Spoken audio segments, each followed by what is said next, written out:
देश में 6.5 महीने के बाद कोरोना के नए मामले 5,000 से ज्यादा आए हैं। बुधवार को 5,335 नए मामले मिले हैं, जबकि 13 लोगों की कोरोना से मौत हुई है। इससे पहले 22 सितंबर 2022 को 5,383 नए मामले सामने आए थे।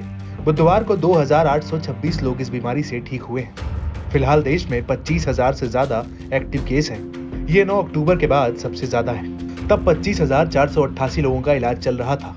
कोरोना के डेली केस में इजाफा अब तेज हो गया है। फिलहाल पॉजिटिविटी रेट 3.32% का है।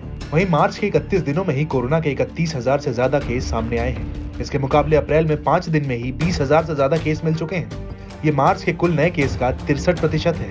वहीं कोरोना के बढ़ते मामलों के बीच मुख्य न्यायाधीश DY चंद्रचूड़ ने एक अहम फैसला दिया है।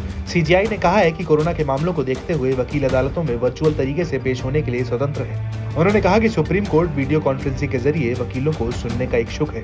देश में 15 नवंबर के बाद से कोरोना के मामलों में लगातार कमी आ रही थी। डेली केस 500 से कम होते हुए 30 जनवरी को सबसे कम 64 पर पहुंच गए थे। फरवरी के अंत तक यही ट्रेंड जारी रहा, जिसमें डेली केस 200 से 300 के बीच रहे। लेकिन मार्च आते ही मामलों में अचानक तेजी आने लगी। 11 मार्च को 500 से ज्यादा मामले सामने आए। 21 मार्च को मामले बढ़कर 1,100 से ज्यादा हो गए। 28 मार्च को 2,000 से ज्यादा और 29 मार्च को 3,000 से ज्यादा केस मिले। अब 4 अप्रैल को 4,500 के करीब मामले सामने आए हैं। देश में मंगलवार को मिले 5,335 नए केस में से 3,730 सिर्फ 5 राज्यों में मिले हैं। इनमें केरल सबसे आगे है। यहाँ करीब 2,000 नए केस मिले हैं। इसके बाद महाराष्ट्र में 559, दिल्ली में 509, हिमाचल में 389 और गुजरात में 351 केस सामने आए हैं। बढ़ते कोरोना के खतरे को लेकर एम्स के पूर्व निदेशक डॉक्टर रणदीप गुलेरिया और जाने माने कार्डियोलॉजिस्ट डॉक्टर नरेश त्रेहान ने लोगों को सतर्क रहने के साथ साथ सावधानी बरतने की भी सलाह दी। मेरा मानना है कि इस टाइम जब मौसम बदल रहा होता है तो रेस्पिरेटरी वायरल इन्फेक्शन की केसेस यूजुअली बढ़ते हैं और कोविड भी और H3N2 जो इन्फ्लुएंजा वायरस है उनके केसेस कुछ हद तक बढ़ेंगे। दूसरा ये भी हुआ है कि हमने कोविड अप्रोप्रिएट बिहेवियर बिल्कुल निभाना बंद कर दिया है और कई ऐसे लोग हैं जिनको फ्लू के लक्षण होते हैं, जैसे बुखार हुआ, जुकाम हुआ, नज़ला हुआ, बॉडी एक्स हुए, लेकिन उन्होंने अपना टेस्ट नहीं कराया, लेकिन वो कम्युनिटी में घूमते रहते हैं बिना कोई प्रिकॉशंस के लिए, तो वो फिर एक तरीके से बीमारी को फैला रहे हैं। तो ये हम देखें कि कोविड अप्रोप्रिएट बिहेवियर नहीं हम कर रहे हैं।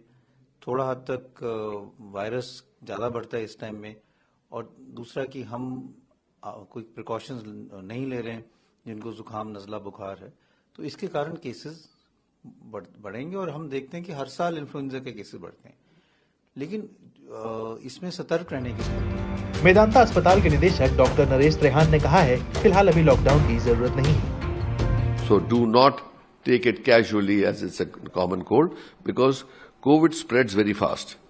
So there's no reason why you should give it to other people. So always isolate yourself for those 4-5 days that are necessary. Okay.